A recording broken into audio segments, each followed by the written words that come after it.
बिस्मिल्लाहिर्रहमानिर्रहीम। ख़वातीन हज़रात अस्सलाम वालेकुम। स्मोक के बारे में हम थोड़ा सा डिस्कस करेंगे। महकमा ख़ुसूसी तालीम हुकूमत पंजाब ने एक कैंपेन स्टार्ट की है कि लोगों को जो अवाम है उनको स्मोक के बारे में कुछ एहतियाती तदबीर बताई जाएँ, स्मोक से बचने के तरीके बताए जाएँ और उनको स्मोक के बारे में बेसिक जो है वो आगाही प्रोवाइड की जाए। ख़वातीन हज़रात, स्मोक जो है बेसिकली ये धुंध के मौसम में होती है। जब धुंध का मौसम जो स्टार्ट हो रहा होता है और उसके अलावा जो धुंध मीन्स फोग जो है, वो फोग का जो सीज़न है वो सर्दियों के स्टार्ट में शुरू हो रहा होता है, लेकिन बारिश नहीं चूँकि पड़ रही होती और उसके साथ साथ जो गाड़ियों का धुआं, जो मिलों फैक्ट्रियों का धुआं, स्मोक जिसको हम स्मोक कहते हैं। अब स्मोक और फोग यानी धुंध और वो धुआं और गुर्दो गुबार, जो मट्टी उड़ रही होती है, गाड़ियों का धुआं निकल रहा होता है, फैक्ट्रियों से धुआं निकल रहा होता है, फोग और वो धुआं जब आपस में मिलते हैं तो उसे हम स्मोग कहते हैं। चूंकि बारिश उस वक्त नहीं हो रही होती, इसलिए स्मोग का जो है वो इन्वायरमेंट क्रिएट हो जाता है, जो कि सांस और फेफड़ों की बीमारी, मुख्तलिफ बीमारियों का बायस बनता है। उसके अलावा आँखों की मुख्तलिफ बीमारियों का भी बायस बनता है। तो सबसे पहले अगर हम ये देखें कि स्मोग है क्या, धुएं, गिर्द और धुंध की आमेजिश को स्मोग कहते हैं। जो आजकल जब आप बाहर निकले तो आप देखें आम लोगों को इतना ज़्यादा हौनो नहीं होती, तो वो इसे धुंध ही समझ रहे होते हैं। हालांकि आज जो मौसम है, आजकल का जो मौसम है वो धुंध नहीं है, वो स्मोग है। बेसिकली वो धुंध और धुएं, गिरदो गबार, मट्टी की आमेजिश है जो कि इंसानी सेहत के लिए इंतहाई मुज़र है। अब उससे बचाव कैसे मुमकिन है? आप जब निकलते होंगे बाहर, आपने देखा होगा, आप निकलते हैं मोटरसाइकिल पर, आप सफ़र कर रहे हैं, तो जब आप वापस आते हैं या कुछ देर बाद आपको आंखों में जलन फील होना शुरू हो जाती है। समटाइम जो है वो सांस लेने में मुश्किल पेश आ रही होती है, अजीब सी स्मेल आ रही होती है जो है इन्वायरमेंट से, तो वो स्मोग की वजह से है।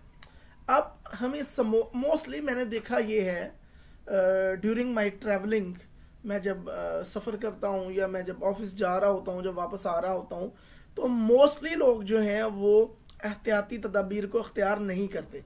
हालांकि स्मोग ज़्यादा आउटर इन्वायरमेंट में, जो बाहर का माहौल है, जो घर से बाहर का माहौल है, सड़क पर, रास्ते में कहीं आते जाते हुए, मैदान में खेलते हुए, वहाँ पर स्मोग का ज़्यादा असर है कंपैरेटिवली। कि अगर हम घर में मौजूद हैं, हम कहीं नहीं जा रहे, हम अपने कमरे में बैठे हुए हैं, तो वहाँ पर स्मोग बहुत कम होती है बनिस्बत कि अगर हम घर से बाहर निकलती हैं। आप अपनी गली में निकल के देखें आजकल, तो आप देखेंगे कि आपकी जो हद्दे निगाह है वो कम होगी, यानी आपको दूर के अशिया जो है वो बहुत कम नज़र आ रही होगी, क्योंकि आपको सामने एक धुआं धुआं सा नज़र आ रहा होगा। तो इट्स अ स्मोग बेसिकली। अब ये इंतहाई ख़तरनाक है, लेकिन मैं कहना ये चाह रहा हूँ कि मैंने देखा है कि लोग 0.5% आउट ऑफ 100, 0.5% लोग हैं वो भी जो है वो ज़्यादा स्मोक का ख्याल नहीं करते। यानी कि 5% लोग ऐसे हैं जो कोई ना कोई स्मोक की कोई एहतियाती तदाबीर अख्तियार कर लेते हैं। अदरवाइज 95% लोग जो हैं वो स्मोक के लिए कोई एहतियाती तदाबीर अख्तियार नहीं करते, जिसकी वजह से उनमें से फिर बहुत सारे जो लोग हैं वो किसी ना किसी फिजिकल मसले का, किसी न किसी जिस्मानी बीमारी का शिकार हो जाते हैं। तो सबसे पहले तो एहतियात यही है कि आप ज़्यादा चलने फिरने से, घूमने फिरने से गुरेज करें और घर में ज़्यादा जो है वो वक्त गुजारें। अगर आपको काम है, दफ्तर है, तो फिर दफ्तर में वक्त गुजारें। अगर आप अपनी दुकान में हैं तो दुकान में रहें, बजाय इसके कि आप बाज़ार में बिला वजह घूम रहे हैं, आप सड़क पर बिला वजह घूम रहे हैं, तो इससे ज़रा इज्तनाब कीजिए। अच्छा जी, स्मोग के दौरान हम क्या एहतियाती तदाबीर अख्तियार कर सकते हैं? सबसे पहले ज़्यादा से ज़्यादा पानी पिएँ, ठीक है? कम से कम 1 घंटे बाद या 2 घंटे बाद 1 गिलास पानी का लाजमी पिएँ। ज़्यादा से ज़्यादा वक्त घरों में गुजारें, बाज़ारों, गलियों और सड़कों पर ज़्यादा चलने फिरने से गुरेज कीजिए। घरों की खिड़कियां और दरवाजे बंद रखें। घरों की सफाई के दौरान झाड़ू की बजाय गीला कपड़ा इस्तेमाल करें, क्योंकि जब आप झाड़ू फेरते हैं वो दोबारा जो गर्दो गुबार है वो भी उठ के जो दरम्यान में शामिल होना शुरू हो जाती है। घरों की खिड़कियां और दरवाजे आपको हम बंद करने इस रखने के लिए इसलिए कह रहे हैं कि स्मोक जो है वो आपके घर के अंदर दाखिल नहीं होगी। घर से बाहर निकलते वक्त चश्मे का इस्तेमाल करें और सफ़र के दौरान या बाद में आंखों को पानी से अच्छी तरह धोएं। यानी चश्मे का आप इस्तेमाल करेंगे तो जो स्मोक है वो आपकी आंखों पर ज़्यादा इफेक्ट नहीं करेगी, और सफ़र के दौरान या बाद में पानी के इस्तेमाल से जो थोड़ी बहुत आपकी आंखों की इफेक्ट कर चुकी होगी वो भी जो मट्टी गिर्द धुआं जो है वो साफ़ हो जाएगा। हल्का और ढीला ढाला लिबास पहने, सर पर टोपी या रुमाल ज़रूर रखें और नाक और मुंह को मास्क या रुमाल से ढांप कर रखें। बहुत ज़्यादा ठंडे मशरूबात पीने से इज्तनाब कीजिए। घरों के बाहर मट्टी वाली जगह पर पानी का छिड़काव करें, यानी अगर मट्टी वाली जगह है तो वो वहाँ पानी का छिड़काव कर दें ताकि मट्टी ज़्यादा से ना मतलब वहाँ से उड़े ना।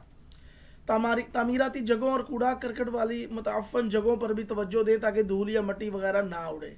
अपनी गाड़ियों का मुआयना करवाएं ताकि धुएं की वजह से माहौल में आलूदगी कम से कम हो और ज़्यादा सफ़र करने से इज्तनाब करें।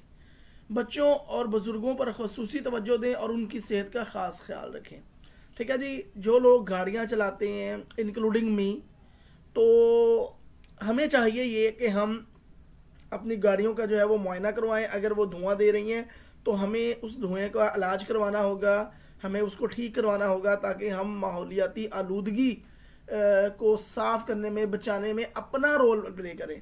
याद रखिए, जब हर बंदा अपने तौर पर अपना रोल प्ले करेगा तो इंशाल्लाह हमारा जो इन्वायरमेंट है, हमारा जो माहौल है, हमारी जो फ़िज़ा है वो बिल्कुल साफ़ सुथरी हो जाएगी और हमारे लिए किसी भी परेशानी या किसी भी बीमारी या मुसीबत का बायस नहीं बनेगी। अपने बच्चों और बुज़ुर्गों पर ख़ुसूसी तवज्जो दें क्योंकि इनका जो इम्यून सिस्टम होता है वो थोड़ा सा वीक होता है और ये जल्दी जो है वो बीमारियाँ इनको घेर लेती हैं। अगर आपको आंखों और सांस की बीमारी नज़र आ रही है कि आपको कोई आंखों में जलन हो रही है या कोई भी ऐसी आंखों की बीमारी आपको फील हो रही है या सांस लेने में दुश्वारी हो रही है तो फ़ौरन से अपने जो है वो करीबी डॉक्टर से रजू करें, करीबी मौलवी से या सरकारी अस्पताल से रजू करें।